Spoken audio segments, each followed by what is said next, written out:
Capítulo 5, esperamos que sea de bendición. Este es un libro maravilloso. Vamos a orar. Señor y amante Padre, te damos gracias por tu amor, por tu misericordia.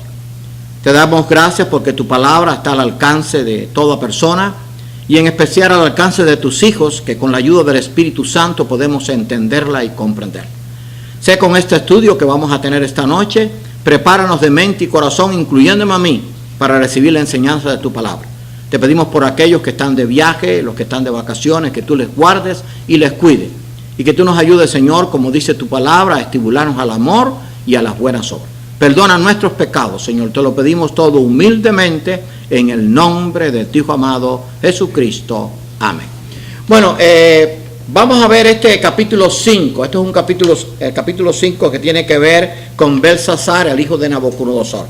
Es un capítulo que quizás usted lo ha oído. Es un capítulo que tiene una gran enseñanza. Ya hemos visto el capítulo 1, el 2 y el 7. Vimos también el 6 con la estatua de oro. Ahora el 5 y después próximamente vamos a ver los otros capítulos porque el libro de Daniel es maravilloso. Ahora, vamos a ver allí lo que dice la Escritura. Acuérdense que Belsasar era el hijo de Nabucodonosor, el que le sustituyó en el trono, pero que no temía a Dios. Acuérdense que Nabucodonosor tampoco temía a Dios hasta que pasó por lo de que comió hierba o tuvo como animal 7 años y después reconoció al Dios del cielo. Dice este pasaje: el rey Belsasar hizo un gran banquete a 1000 de sus príncipes y en presencia de los 1000 bebía vino. Así que es una fiesta como ellos acostumbraban a hacerla en aquel tiempo. Creo que sí. Dice que Belsasar, con el gran gusto del vino, mandó que trajesen los vasos de oro y de plata que Nabucodonosor su padre había traído del templo de Jerusalén. Acuérdense que Nabucodonosor en su primera incursión había llegado a Jerusalén, había destruido la ciudad, había destruido el templo y había traído todos los utensilios del templo de Dios, pero sin embargo no se había atrevido a usarlo. Esto nos tiene que hacer pensar que Dios, que conoce los corazones, sabía que en algún momento de su vida Nabucodonosor lo iba a reconocer y no permitió, por decirlo de alguna forma, que Nabucodonosor tocara estos instrumentos. O sea, puso temor en él, porque Nabucodonosor tenía la autoridad para hacerlo, la libertad para hacerlo, pero quizás él tuvo cierto temor y entonces no los tocó. Pero Belsasar, su hijo, no, hizo todo lo contrario. Así que no respetó aquello que eran las vasijas sagradas que se usaban en la adoración a Dios. Y dice que las trajo Belsasar para que bebiesen en ellos el rey y sus grandes, sus mujeres y sus concubinas. O sea, toda aquella corte, más las mujeres que él tenía, más las concubinas. Acuérdense que en aquel entonces los reyes tenían, por ejemplo, Salomón tuvo 300 mujeres reinas y 700 concubinas. Se le fue un poco la mano. Pero en aquel entonces se practicaba esto. Tenían mujeres, un rey podía tener 10, 12 mujeres y tenía 20, 30 concubinas. Eso era normal. Quiero decir, normal en el mundo pagano, en el mundo sin Dios, porque eso no es normal para Dios. Dios creó un hombre y una mujer y ese es el matrimonio ideal. Pero ahí estaban los grandes del rey, eran los oficiales, los jefes del ejército, sus mujeres y sus concubinas. Así que estaba todo tipo de gente. Bebieron vino y alabaron a los dioses de oro y de plata y de bronce. O sea, que en su borrachera, en su alegría, habían traído esos vasos de oro, todavía no habían hecho nada con ellos, pero entonces comenzaron a alabar no al Dios del cielo, no al Dios de donde habían venido esas vasijas, las cuales usaban para adorar al Dios verdadero, sino que empezaron a adorar a los dioses de oro y de plata y de bronce que ellos tenían. Acuérdense que de Babilonia ha salido toda esas religiones ocultistas, todo ese paganismo ha venido de Babilonia. Porque Babilonia no solamente comenzó allí con el imperio, con Nabucodonosor. Babilonia viene desde la torre de Babel, ¿verdad? Y desde cuando vino aquella confusión. El hombre siempre se ha tratado de rebelar contra Dios. Aunque hubo otros imperios antes de que Babilonia, el primer imperio conocido en la Biblia fue el imperio egipcio, después vino el imperio asirio y después vino el imperio babilónico. Pero de Babilonia, de las raíces de Babilonia, viene toda esa adoración a los ídolos paganos que después lo heredaron los demás imperios que había. No quiere decir que en el imperio egipcio no había también adoración a ídolos, lo había, y el imperio asirio, pero de Babilonia salió aún con más fuerza esta adoración a dioses de oro y de plata y de prácticas ocultistas. De hierro, de madera y de piedra. Eso está en Daniel 5, 1 y 2 y 4. Usted después va a tener el material, no hoy, porque hoy no vamos a terminar el estudio, pero el próximo miércoles sí lo va a tener, así que usted lo va a poder comprobar. Y dijimos al principio del estudio de Daniel que si usted es cuidadoso y guarda todo lo que le hemos dado, va a tener un estudio completo del libro de Daniel. Si no entendemos Daniel, lo voy a repetir, no podemos entender Apocalipsis. Es imposible entender Apocalipsis si no entendemos Daniel. Por eso es que muchos empiezan al revés, empiezan a leer el último libro. Aunque si usted quiere saber las promesas de Dios para nosotros y usted quiere sentirse bien leyendo la Biblia, esto es una sugerencia, comience por el final, pero no es bueno comenzar por el final de los libros. Pero al final de la Biblia está el reino eterno de Dios. Pero no podemos entender Apocalipsis si no entendemos Daniel. Por eso es que damos primero Daniel y ya vamos por el capítulo 5. Ahora, el rey soberbio y disoluto, que no era otro que Belsasar, colmó la copa de la ira de Dios en una fiesta profana. Acuérdense que estaban adorando a los dioses de ellos, que eran dioses paganos, y trajo los utensilios y los comenzó a usar. Algunos creen que el propósito de la fiesta podían ser por dos cosas. Eso es una sugerencia que dan los historiadores. Una de ellos piensan que el propósito era de la fiesta era la dedicación del nuevo palacio de Belsasar, porque Belsasar había hecho un nuevo palacio. Acuérdense que los reyes en ese entonces, esa es la opulencia, esa es la vanidad del hombre, ¿verdad? Lo que le daba renombre a un rey era que cuando viniera alguien de fuera, viera el hermoso palacio que tenía, la hermosa corte, el hermoso trono. Y entonces Belsasar pues había hecho un nuevo palacio y parece que trató de hacerlo superior al que tenía Nabucodonosor, que era extraordinario. Pero bueno, esa era la vanidad de estos reyes paganos. Así que algunos creen que fue la dedicación del nuevo palacio, pero otros creen que la fiesta tenía el propósito de levantar el ánimo de los babilonios en vista de que los ejércitos de los medios y de los persas ya se encontraban rodeando la ciudad. Acuérdense que después del imperio babilónico vino el imperio medo-persa, y eso fue lo que Daniel vio en la imagen. Acuérdense de la imagen que vio en el sueño de Nabucodonosor. Eso lo vimos en el capítulo 2 y el capítulo 7 porque tiene relación. La cabeza de oro representaba a Babilonia, el pecho y los brazos de plata representaba al imperio medo-persa, el vientre de bronce representaba al imperio griego y las piernas de hierro al imperio romano, y los pies representaba al imperio del anticristo, que era parte de hierro y parte de barro cocido. Pero cuando ya Belsasar hizo esta fiesta, ya los medos y los persas estaban rodeando la ciudad. Y entonces algunos piensan que fue para estimular a su ejército, para que no se desanimara y que ellos pensaran que todavía había reino babilónico o imperio babilónico para muchos años. Pero vamos a ver que no era así. Dios tenía otros planes. Esta fiesta ofendió al Dios Altísimo. Belsasar, en medio de su borrachera, ya cuando estaba, como algunos dicen, con las copas pasadas, hizo lo que no se atrevió a hacer Nabucodonosor, ni ningún otro del rey. Nadie se había atrevido a hacer lo que hizo Belsasar. Y esto fue lo que viene ahora. Lo estamos poniendo en pantalla y lo estoy leyendo porque así aprendemos más. Ya se lo he dicho otras veces, por eso lo ven allí en la pantalla y lo estamos leyendo. Él mandó que trajesen los vasos de oro y de plata que Nabucodonosor, su padre, había traído del templo de Jerusalén. Acuérdense que estos utensilios de oro y de plata habían sido ordenados por Dios para el sacerdocio, para usarlo. Primero se usaron en el tabernáculo y después se usaron en el templo. Algunos se ampliaron más en el templo.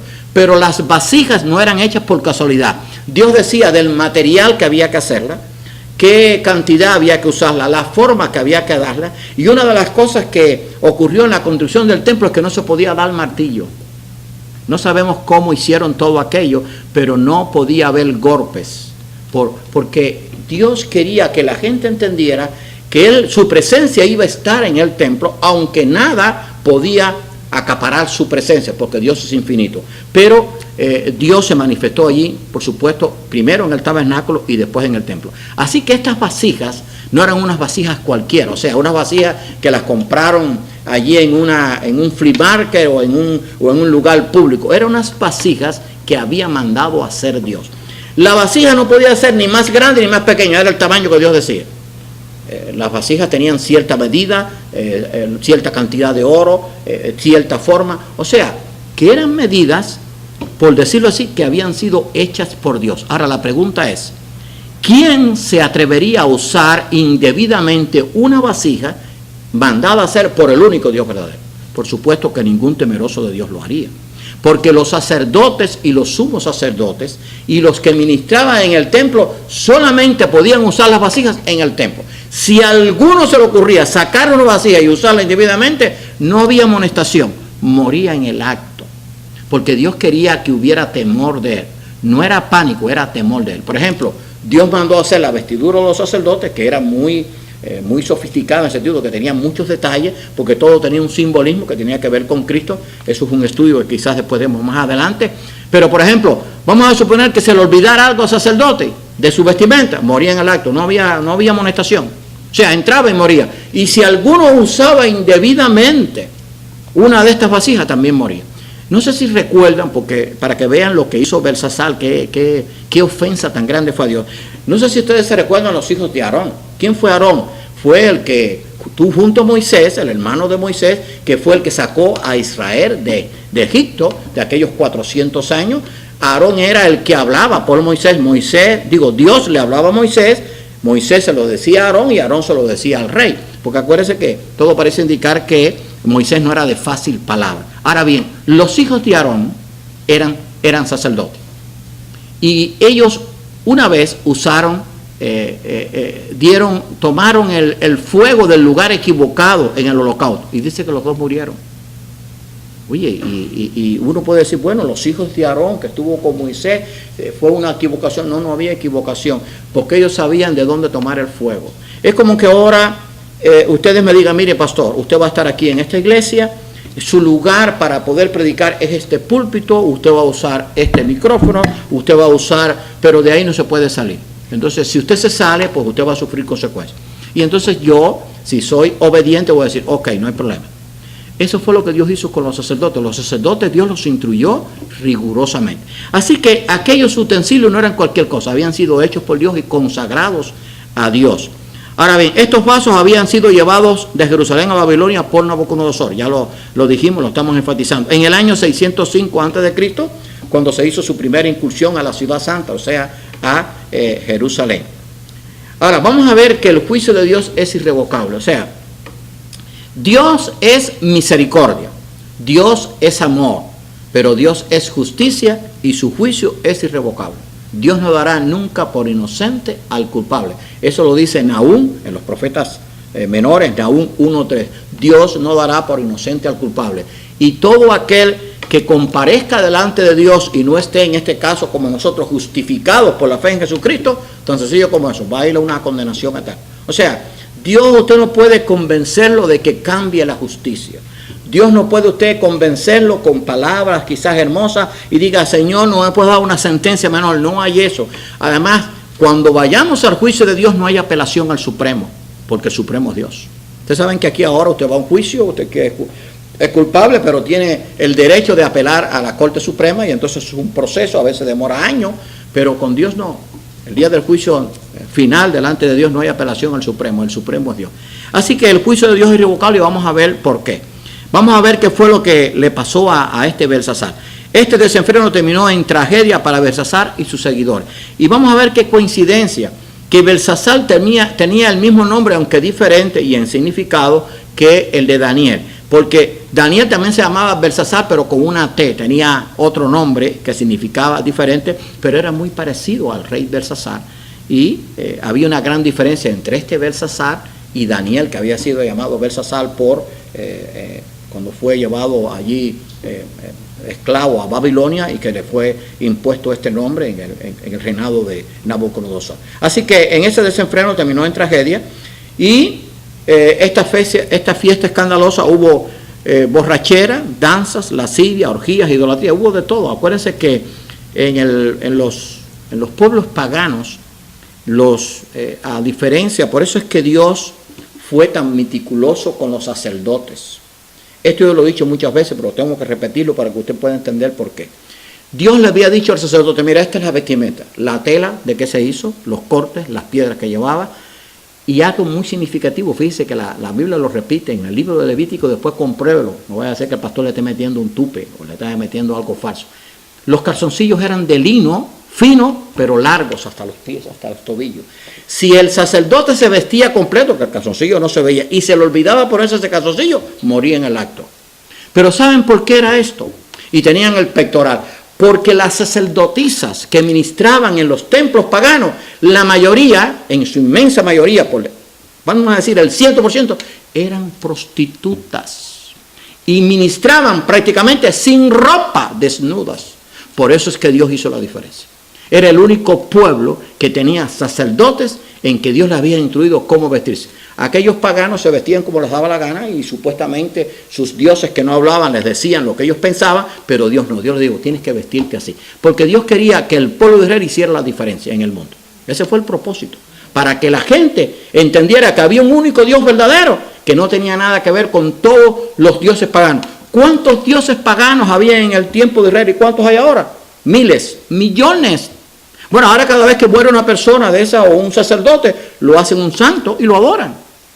No es así, eso es lo que sucede. Entonces entonces cualquier cosa la adoran. Hoy estaba viendo una noticia que me asombró, se llama la objetomanía o algo parecido, que se adoran los objetos y usted se casa con los objetos. O sea, hay una mujer que compró un candelabro y simbólicamente se casó con el candelabro. Y entonces hasta lo ves y todo. Hasta ahí hemos llegado. Entonces Dios sabía que todo eso lo había en el mundo antiguo y también hoy. Por eso Dios dice, ¿se acuerdan que lo estudiamos hace ya? Solamente se puede adorar a Dios y en espíritu y en verdad. O sea, yo no puedo adorar a mi hijo, no puedo adorar una estatua, no puedo adorar un lugar como este, no puedo adorar al pastor, no puedo adorar a nadie. Tengo que adorar solamente a Dios. Así que en su borrachera hubo de todo. Y entonces esta alegría que era producto del vino y de toda su fiesta pagana, y esta euforia del rey y sus príncipes y sus concubinas no duró mucho porque el juicio de Dios se avecinaba. Y el juicio de Dios estaba por llegar y le fue anunciado al rey con antelación. O sea, Dios le dio una oportunidad, aunque ustedes no lo crean, a Belsasar. Y usted dirá, bueno, no fue muy poco tiempo, sí, pero tenía tiempo de haber reaccionado, pero no lo hizo. Y entonces él le dijo lo que iba a suceder. Claro, como ya Belsasar, su corazón se había contaminado a tal grado que ya no podía salir de esa podredumbre, lo que hizo fue que cogió un miedo espantoso. Pero Dios le dijo el juicio y vamos a ver después en qué consiste. Ahora, vamos a ver que hoy también el juicio de Dios es anunciado. Ojalá que muchos lo crean y procedan al arrepentimiento. No anunciamos de que habrá un juicio final. ¿Qué hace la gente? Se burla y se ríe. No decimos de que Cristo viene pronto, la gente se ríe. Bueno, mi carro, yo estoy seguro que hasta algunos le han tirado fotos, pero ahí está, no lo voy a quitar. Cristo te ama y viene pronto. ¿Estás preparado? Y entonces pongo la hora profética que todavía yo la mantengo por mi cuenta ahora. Pero además que para que si la gente entra, porque ahora salimos en Facebook. Pero lo que voy, hoy anunciamos el juicio de Dios, pero la gente se burla. Ay, tú estás loco, no va a haber tal juicio. Mire, hoy estaba leyendo que hay una contaminación en el planeta, cosa que viene producto del pecado, y Dios le dijo, cuando el hombre pecó, no solamente cayó la enfermedad y la contaminación sobre el hombre, sobre la primera pareja, sino la contaminación sobre nuestro mundo. Hoy estaba oyendo que estas algas, es un tipo de alga media rojiza, pero se convierte en verde, está viniendo desde el África, ha inundado todo Centroamérica, Suramérica y el Caribe, y la tenemos ya aquí en Fort Myers y en Miami. Y es una marea tal que se reproduce a tal grado que no hay forma de sacarla. O sea, usted invierte, digamos, 1,000 personas, 2,000 personas, la saca hoy por la mañana y ya al otro día por la noche vuelve otra vez. Porque es que se multiplica. Y entonces, ¿qué pasa? Que está cogiendo el oxígeno y muchos peces están muriendo. Pero eso es producto de la contaminación. Hoy le llaman el cambio climático. Suena más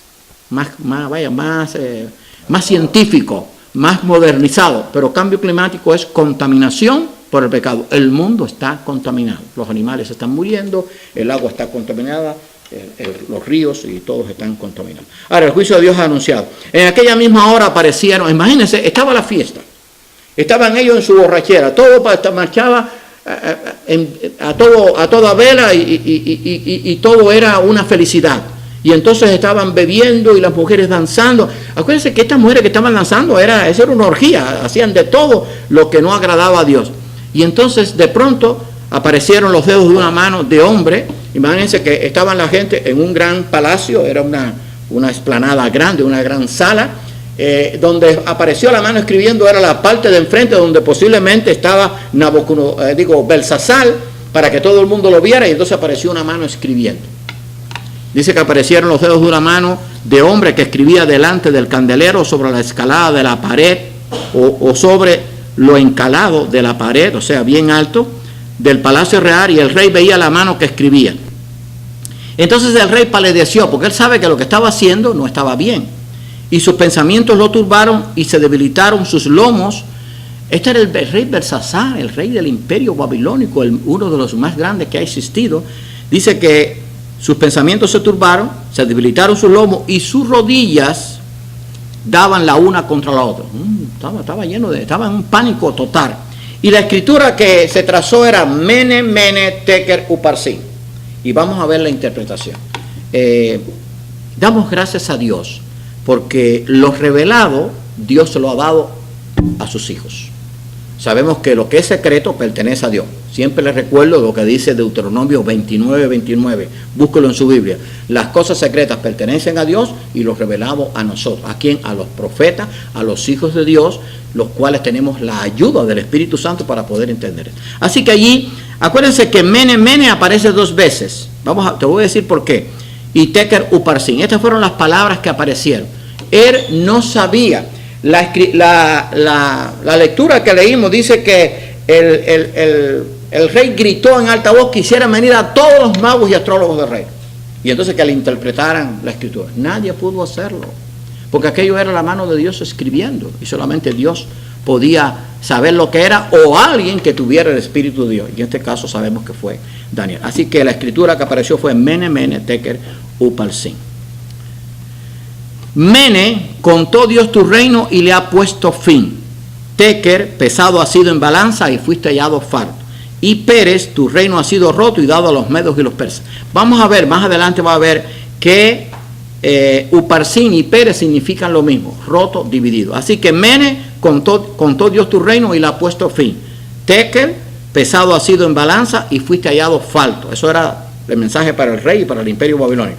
Pérez o Pérez, tu reino ha sido roto y dado a los medos y a los persas. Ahora, ¿por qué aparece Mene, Mene 2 veces?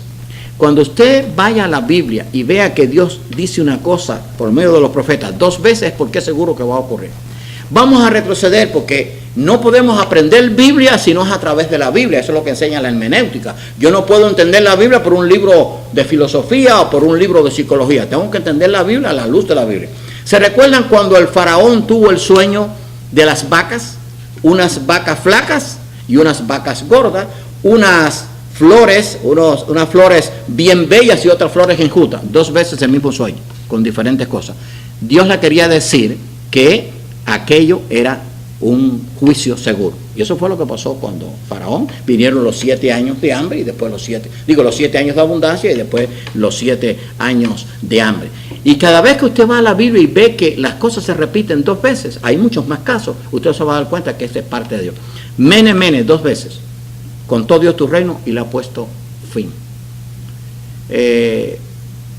Cristo repitió también muchas veces, Jerusalén, Jerusalén, ¿cuántas veces quise juntar a tus hijos como la gallina a sus polluelos y no quisiste? O sea, llamando 2 veces y otras veces más al pueblo de Dios. Desierto, desierto. ¿No han leído esa frase en la Biblia? Desierto, desierto os digo. ¿Por qué ustedes creen que Dios, por qué cree Cristo que Dios lo decía? Oye, esto que te estoy diciendo es verdad. O sea, no es mentira. Desierto, porque supuestamente con una sola vez basta. Desierto os digo. No, desierto, desierto os digo. Y eso se repite.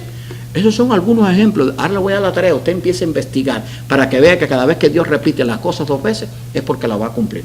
Aunque Dios a veces repitió las cosas una sola vez y con eso bastó.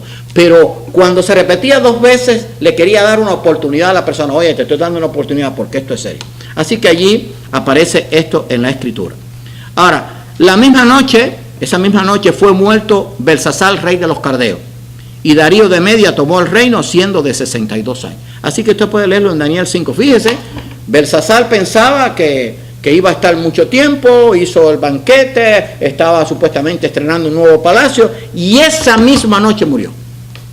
Así que nadie puede enfrentarse a Dios. Había llegado al colmo de la ofensa a Dios, usar los utensilios que eran para la casa de Dios. Tenemos que tener mucho cuidado con las cosas de Dios. Ahora, ¿con qué debemos tener cuidado en este tiempo? Les voy a decir, porque si no llevamos esto al tiempo moderno, no podemos aprender. Yo no puedo usar la Biblia indebidamente, porque es como si estuviera cogiendo los utensilios del templo y haciendo lo mismo que hizo Belsasar, usarlos indebidamente. O sea, yo no puedo coger la Biblia y empezar a dar la interpretación humana y lo que yo quiero decir. No, la Biblia es palabra de Dios y tengo que decirla tal como ella. O sea, no le puedo dar un mal uso. Eso es un ejemplo. Otro ejemplo, si yo digo que soy cristiano, de eso creo que vamos a hablar el domingo, yo tengo que vivir como cristiano, no puedo jugar con eso. No quiere decir que yo no tenga que luchar contra el pecado y que yo no peque y usted peca. Todos los días pecamos con un pensamiento, con un sentimiento. Pero tengo que orar, o sea, no puedo jugar con Dios. Si soy cristiano, tengo que tratar de vivir como cristiano, de comportarme como cristiano, de hablar como cristiano. ¿Me explico? O sea, no puedo jugar con Dios. Esto me enseña muchas cosas. Esto que le pasó al rey Belsasar. O sea, yo no puedo a la ligera usar la palabra de Dios. Yo a veces me maravillo y oigo pastores diciendo cada disparate, usando supuestamente la Biblia, que eso no está en la Biblia. Yo no sé cómo. Claro, el juicio de Dios, si no se arrepiente, va a venir sobre ellos. No podemos usar indebidamente la Biblia. O que yo ahora use, esto es un ministerio hispano, yo soy el pastor, y que yo use indebidamente mi cargo para abusar de ustedes. No sé si me explico. O sea, que yo le diga, José, si no me das ahí esto que te estoy pidiendo, voy a orar para que te vaya mal. Eso es un fraude, eso es un acoso. ¿Me explico? Bueno, pues hay quien lo hace, ¿sabes? No, yo soy el pastor o soy el profeta y debo ser un ungido y no se puede tocar ungido. Es verdad que bíblicamente no se podía tocar un ungido. ¿Se acuerda cuando Saúl estaba persiguiendo a David y Dios se lo puso en la cueva y estaba Saúl durmiendo y David vino y le cortó la parte de la capa? Pero dice, no voy a poner mi mano sobre el ungido, porque era el ungido, había sido ungido para el rey. Ya Dios se va a ocupar de él, y verdad que Dios se ocupó de él. Pero eso no quiere decir que yo puedo abusar de mi puesto de pastor. Entonces estoy diciendo lo que no podemos hacer indebidamente. Eso fue lo que hizo Belsasar, usó indebidamente los utensilios del templo, y esa misma noche, o sea, no duró, la fiesta se terminó y terminó su reinado completamente. Ahora vamos a ver que eso verdaderamente fue un milagro de Dios. De este fiel relato bíblico, que es a la vez histórico y profético, aprendemos lo siguiente: que los reinos del mundo están en las manos de Dios, no importa el poderío ni la fuerza que tenga. O sea, los reinos del mundo están en las manos de Dios. O sea, ¿quién iba a decir que aquella noche Belsasar, que estaba celebrando la fiesta, iba a perecer su reino? Iba a pasar a los medios y los persas. Y vamos a ver por qué. Porque a pesar de que ellos ya iban en decadencia, tenían un gran ejército, pero también tenían una ciudad amurallada, muy grande, una de las ciudades que eran tremendas. Sí.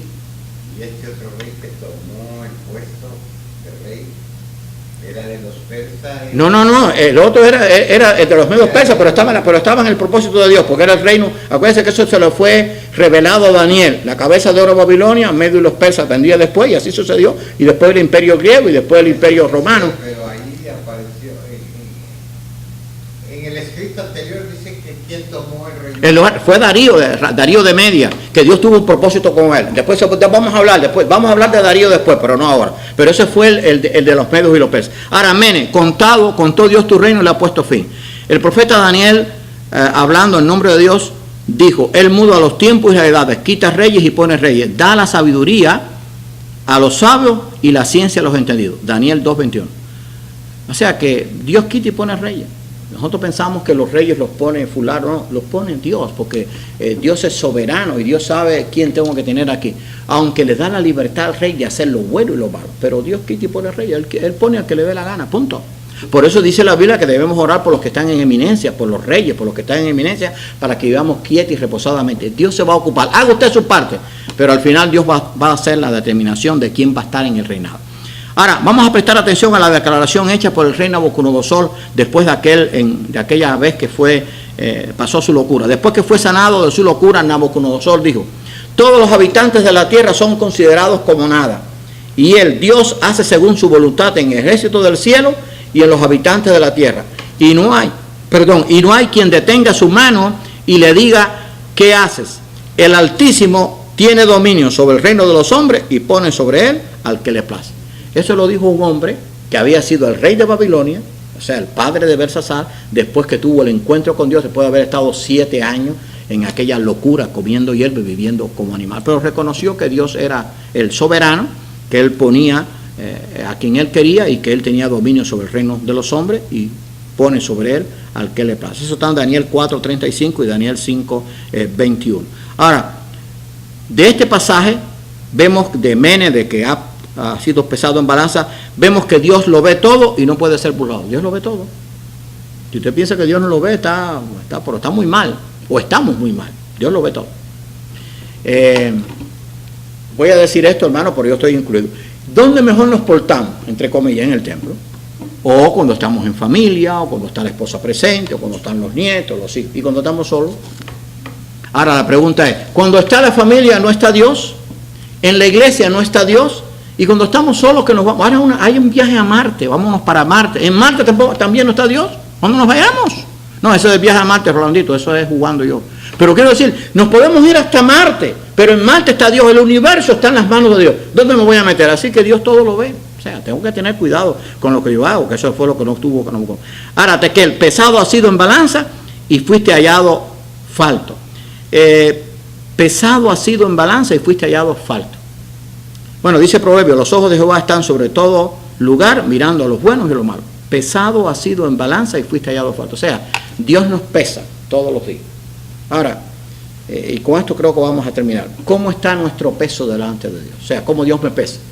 Ustedes saben que, sobre todo las mujeres, aunque también los hombres, se pesan casi todos los días. A ver, ¿cuántos kilos aumenté? ¿No? ¿Medio kilo o media libra o 1 libra? Bueno, ¿y cómo estamos en el peso con Dios? Porque el peso con Dios sí es diferente. Ese peso con Dios no se rebaja con una dieta hecha por un médico, o con una dieta de que voy a hacer ejercicio físico, o que voy a comer verdura, que eso es bueno, no es malo. ¿Cómo, para tener nuestro peso completo, cómo lo voy a tener? Bueno, lo voy a decir muy simplemente, tratando de hacer todos los días la voluntad de Dios. Porque Dios me está pesando.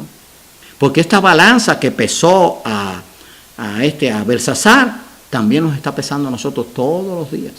Dios nos ve.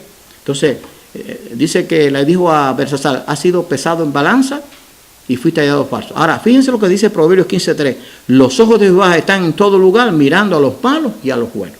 Mirando a los malos, porque los malos están acumulando ira para el día de la ira. Pero mirando a los buenos, para ver si los buenos hacen lo que tienen que hacer. Ahora, la pregunta es, ¿qué es pecado? Bueno, dice que pecado es todo lo que no agrade a Dios.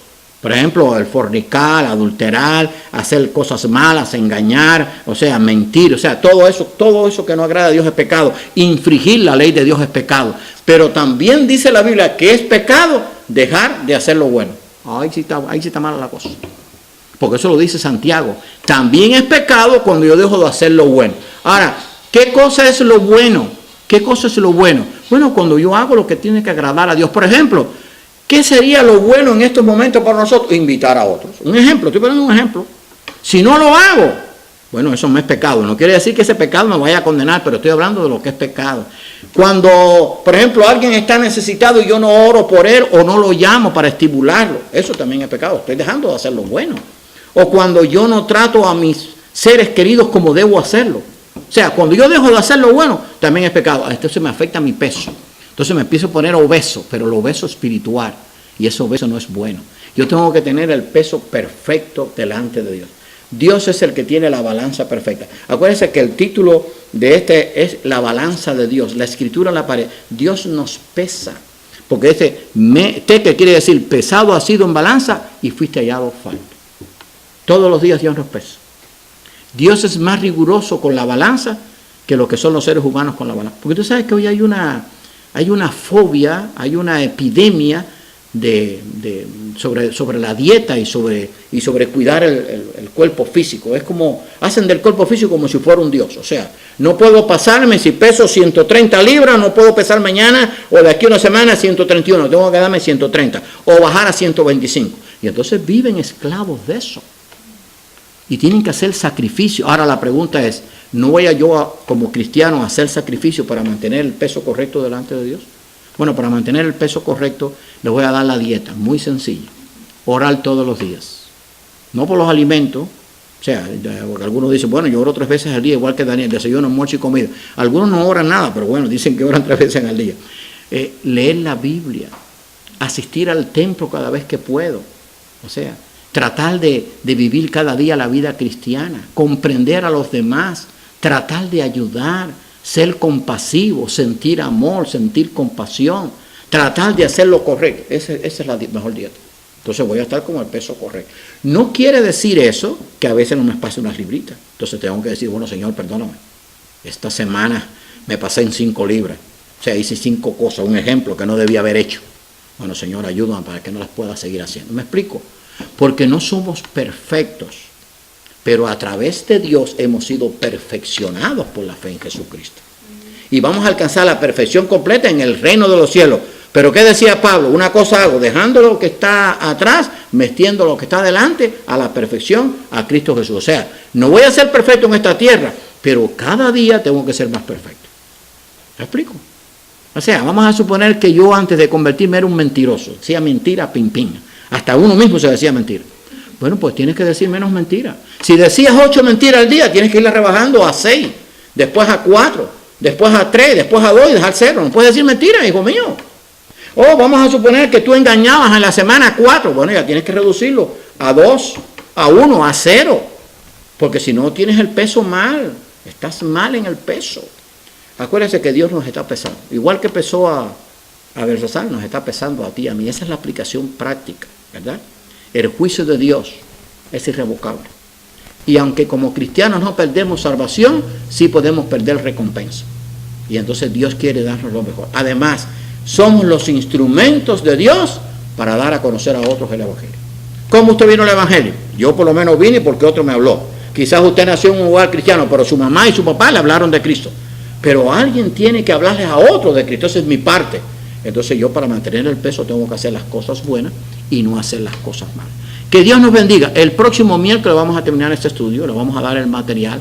Pero recuerde, la balanza de Dios sigue funcionando. No solamente funcionó en el tiempo de Belsasar, sino que sigue funcionando ahora todos los días. Y tengo que decirle, Señor, ayúdame a que espiritualmente yo mantenga el peso perfecto. Vamos a orar.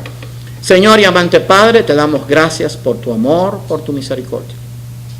Te damos gracias por estas enseñanzas que son proféticas e históricas, pero que tienen aplicación para nuestra vida espiritual.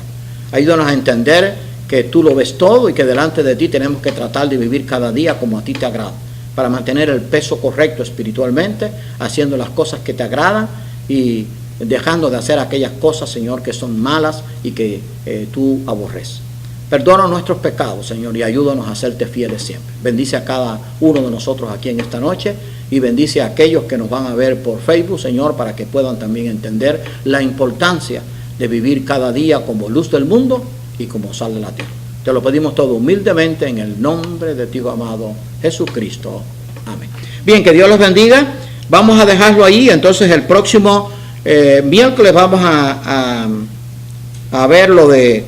a continuar con este estudio, así que les invito y vamos a ver ese de Pérez Uparsin, que significa tu reino ha sido roto y dado a los medos y a los persas, así que les invitamos. No sé si quieren hacer alguna pregunta, después van a tener el material completo, así que no se preocupen, pero si quieren hacer alguna pregunta ahora, si no vamos a pedirle a Miriam que ella pues busque el himno final y después vamos a pedirle a Cari o a Cookie, a Cari después que nos despide en oración, después del himno.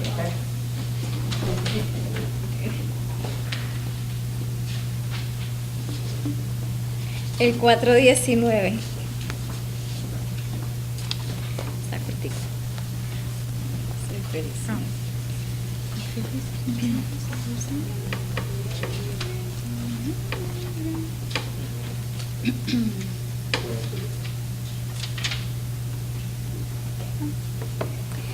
Soy feliz en el servicio del Señor, muy alegre, tan alegre. Tengo paz, contentamiento y amor al servir